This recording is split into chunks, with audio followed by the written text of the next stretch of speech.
Naisahan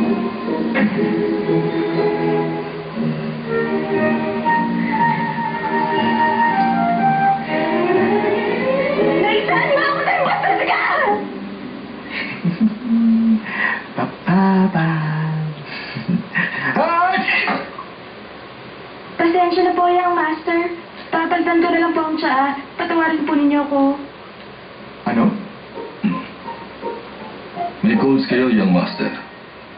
Tatawagin ko ba si Dr. King? Ano, coach? Okay lang ako. Ihanda ang kotse ko. Papasok na ako. Napakaaga pa para pumasok, young master. Ano masama kung maaga ko pumasok?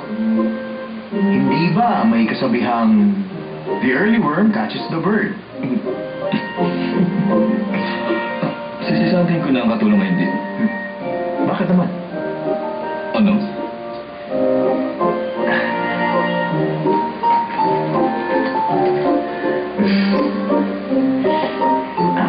Alam mo, Lee, tumatanda ka na siguro. Wala na problema. Cool ka lang.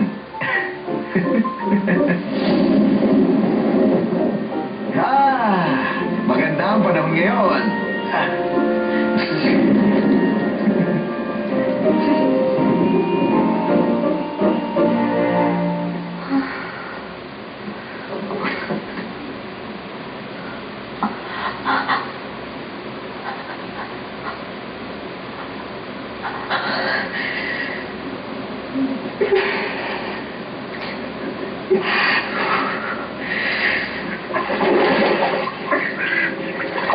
Ang hirap tanggalin yun.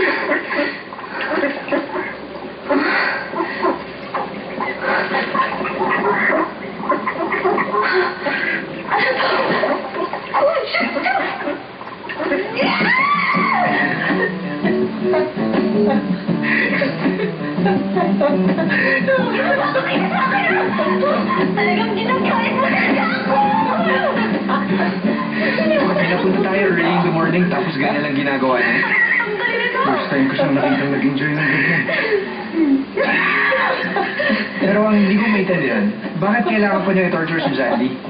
Isipin mo nga, hindi ba niligtas siya ni Jandy sa swimming pool? Hindi, taken for granted ang ginawa niya.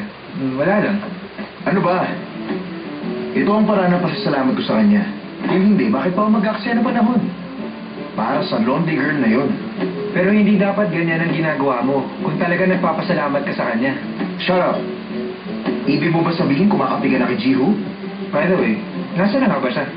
After the trip, nag-depress na naman siya. Lovers quarrel na naman. Mahirap kasing i-please si Susan. Alam mo naman yun. Kawawa naman siya.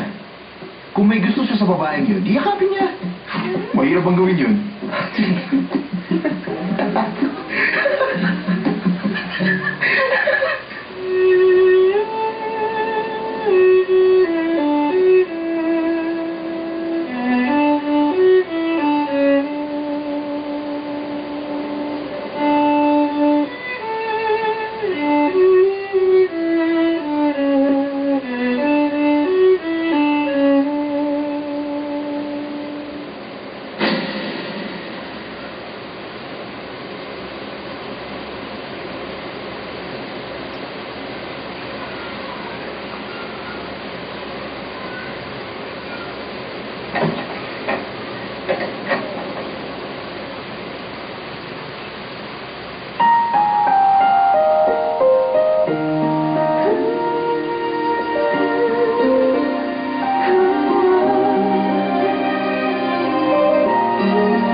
Aalis agad ako pagkatapos nito.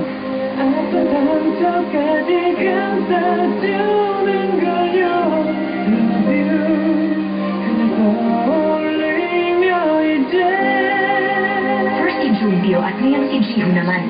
Talagang naghahanap ng sakit ng ulo ang babaeng yan. Oh my God! Look at her! So harot! Over na talaga siya. Ang gagawin natin sa kanya?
어떡해요